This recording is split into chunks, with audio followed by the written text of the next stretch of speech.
여인의 고통이 누구의 고통이 되었느냐? 주님의 고통이 되었다는 뜻입니다. 그러니까 그 과부가 주님의 마음속에 들어왔다는 것은 무엇을 의미하냐면 그 과부의 고통이 예수님의 고통이 되었다, 그런 뜻이죠.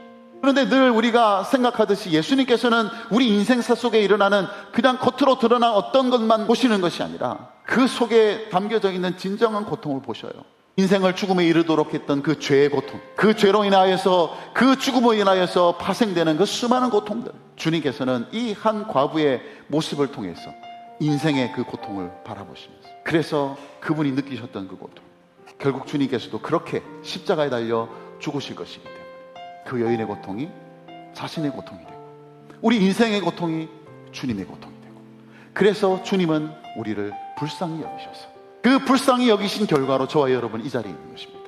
마찬가지로 우리가 누군가를 사랑한다는 것은 결국은 우리 마음 안에 공감의 능력이 있느냐, 그게 중요하다.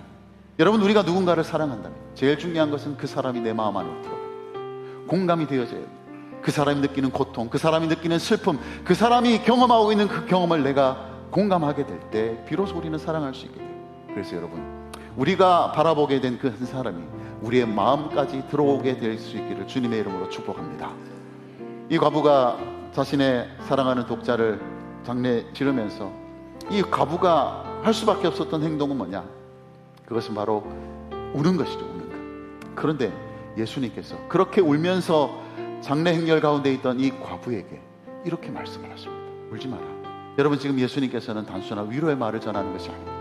울지 말라고 하시는 것은 네가 지금 울 수밖에 없는 상황에 있지만 내가 그렇게 울 수밖에 없는 상황에 있는 너를 위해서 무언가를 하겠다는 겁니다. 울지 않을 수 있는 무엇인가를 주님께서 하시겠다는 거예요. 그게 뭡니까? 울 수밖에 없게 만들었던 그 일, 사랑하는 아들을 다시 살려주겠다는 거예요.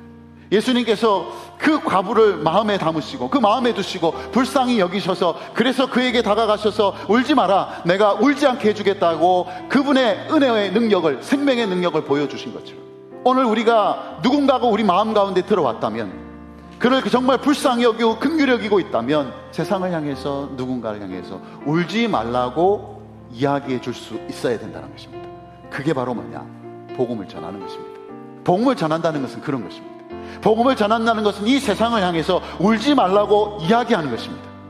울 수밖에 없는 인생을 살아가는 그런 이 세상을 향해서 울지 말라고 이야기할 수, 왜냐하면 그 울지 말라는 것은 주님이 우리에게 주신 생명의 능력이 있기 때문에 그런 것입니다. 세상에는 많은 이유로 울고 있는 사람들이 있습니다. 돈이 없어서 우는 사람이 있고, 관계가 깨어져서 우는 사람이 있고, 외로워서 우는 사람이 있고, 이런저런 다양한 이유 때문에 울고 있는 사람이 많이 있습니다. 그러나 정말 이 인생을 통해서 우리가 보게 되는 사람들은 어떤 사람이겠습니까? 예수가 없어서 울고 있는 사람들.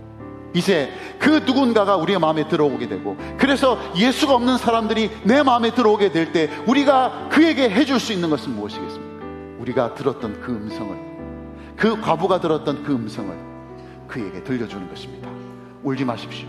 그렇게 선언하는 것이 복음을 전하는 것이다.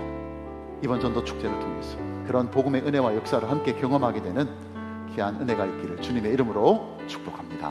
아멘.